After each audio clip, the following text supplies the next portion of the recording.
Hello there and welcome. This is Mikhail or Michael speaking, and as always, before the video starts, I want to use this opportunity to express my eternal gratitude towards those who decided to support me financially, be it through Patreon, PayPal, or Super Thanks. I really appreciate your generosity, so thank you friends, and have a blessed day. Now, today's video I will start with the Zaporozhian front, and to be more specific, Orikhiv-Rabotina direction, where Russian forces continue to attack across the entire front, from the settlement of Kapani, Novoprokopivka, Verbova, and along this road from the settlement of Pavlivske. Around 31st of December, Ukrainians had retreated completely from the so-called Surovikin line, completely abandoning the idea of capturing them, at least for the time being. Russians, on the other hand, continued their assaults, for example, attacking in the direction of Rabotina in an attempt to re-enter it and recapture it completely. For example, here on this video you can see a Russian tank attacking from the general direction of the village of Kopani, driving to the front line and opening fire on Ukrainian positions located within the many tree lines that they have adapted for defense purposes. Later on the video you can also see Ukrainians opening fire on the Russian tank, however that fire was ineffective. With Russian attacks in the direction of Rabotina from both Kapani and Novoprokopivka, Russians are also attacking from the settlement of Verbova. And here on this video you can see Russian VDV forces attacking Ukrainian positions in front of Verbova by using single BMD-4 armored vehicle. The intensity of Russian attacks here in this area can only mean that Russians have a specific goals in this sector, and we will continue to receive reports of territorial changes, of course mostly in favor of the Russians. It would seem that Ukrainians completely give up the initiative and are on the back foot on this entire front. Again, with the loss of the village of Rabotina, Ukrainians will find themselves in a very difficult situation, as the only way of defending themselves along all these open fields are those many forest lines located in this area. However, as you can see on the video, Russians have absolutely no problem not only spotting Ukrainian formations within those said forest lines, but also spotting their many strongholds and ammo depots.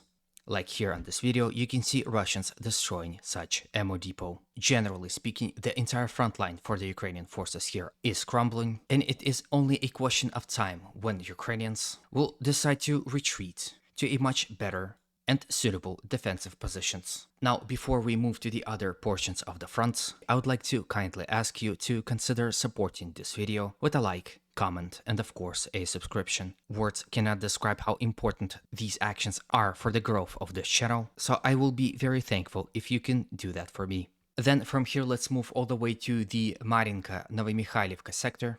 Situation in Marinka continues to be the same. Russian forces continued their attacks in the direction of Grigorivka from both sides of the water reservoir, as well as attacked in the general direction of Ukrainian-controlled village of Pobeda. At this point in time, Russians were unable to advance here on this front.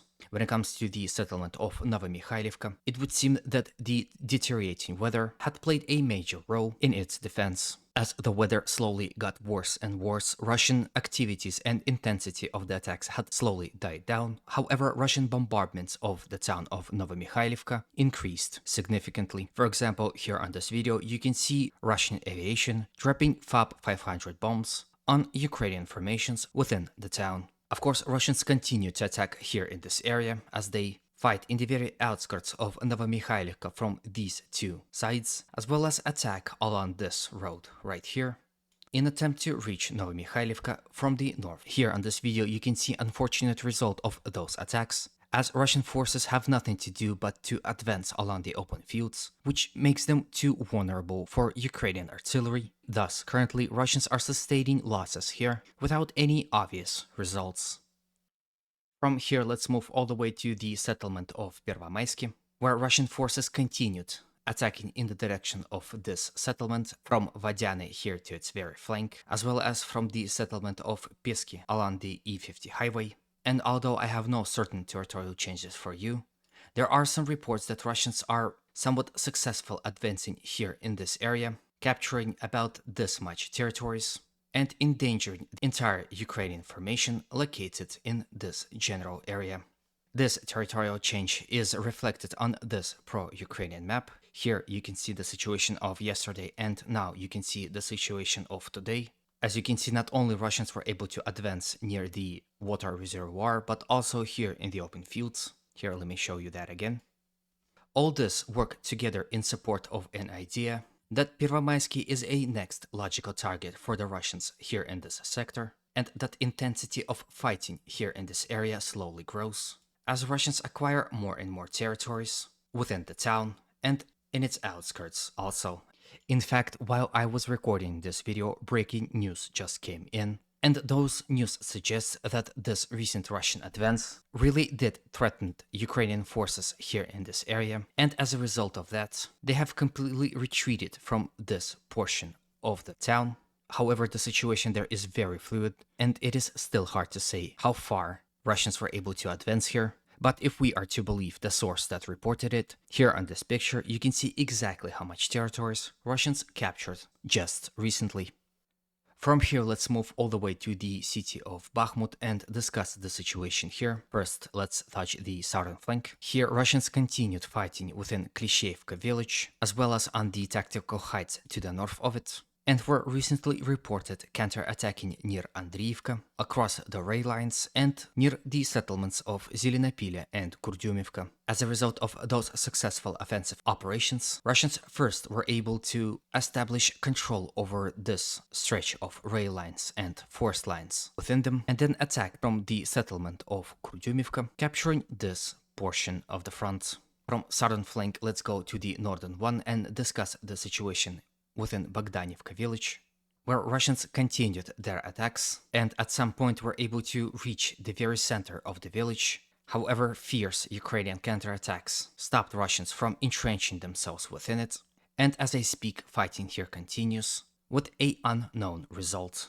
Perhaps in support of Russian advance in Bogdanivka, Russians also launched assaults along this rail line, and as a result of that, Russians were able to capture about this much territories from the Ukrainian side. If we zoom in, we can clearly see that Russians had taken control over an important intersection, and the control over it will allow Russian forces to attack in both directions in support of Russian attacks across this entire front. I'm sure Russians will capture these positions in no time, as they are already in the gray zone, and with the control over this intersection and general isolation of this particular force line, Ukrainian attacks in its direction will be most ineffective.